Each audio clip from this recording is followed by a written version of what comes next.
I'm at Dancing Oaks Nursery with Leonard, and Leonard, we all have our garden time in the daytime. You know, we're working in the garden, we're really enjoying it, but really you have plants that we can plant that give us a lot of fragrance for nighttime in the garden. Yeah, that's a whole other dimension of gardening, a time of day when people aren't in their garden as often as they could be.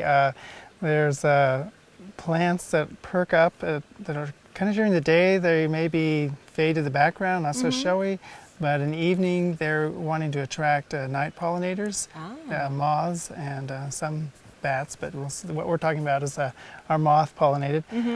Some of the tobacco family is very well known for that. Oh, neat. This is a Nicotiana called Sylvestris is a species. Long white tubular flowers, sort of drooping during the day, but during the evening for several hours they will perk up and have a nice clove, spicy scent to them.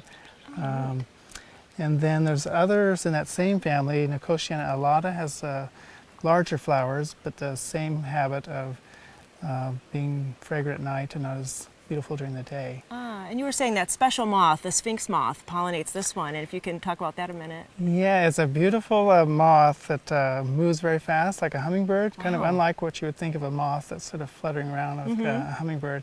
Moves quite quickly and has a very long tongue that goes in and pollinates these unusual night blooming plants. Oh, neat. And then this one next to us here with the yellow flowers, that's a beautiful shrub. Yeah, this is native to South America. This is Cestrum parkii, night jessamine, and it's in the Solanaceae or tomato potato family.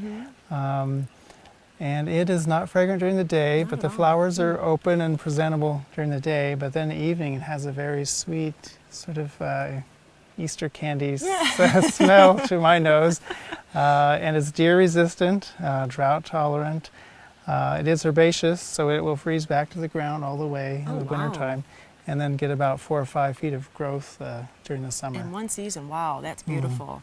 And then there's like the Brugmansia, which are the angel's trumpets that are just gorgeous anyway, but at night that fragrance is so beautiful. Intoxicating fragrance at night, and they come in several colors from golds to pinks to the clear white, and everyone should experience at least an evening around one of those in their life. Yeah, they're beautiful. And then you have a different kind of 4 o'clock, a species 4 o'clock. Yeah, this is one that's native to the southwestern U.S. and into Mexico, and the flower length is similar in structure to this Nicotiana sylvestris, very long and tubular with a little red at the end. And it has almost a gardenia scent to it. Wow. And we didn't think it'd be hardy for our area, but it is, and it'll self-sow here and there and come back from the large tuber. Oh, nice. That sounds beautiful. And you know, having all of this in your garden, you have a special event every season, and if you could tell us about that. Yeah, we try either in August or September when these plants have sort of reached their peak for the season, to time it around the full moon so that we have the fragrance of the flowers and the moonlight on some of the more architectural and white flowered or white or silver leaf plants. And we have a fun evening of music and some wine and good food. That sounds nice. So if you want the dates on that special event, go to gardentime.tv and we'll click you over to Dancing Oaks because it sounds like really an event not to be missed. Well, thank you so much for all the information. Oh, thank you, Judy.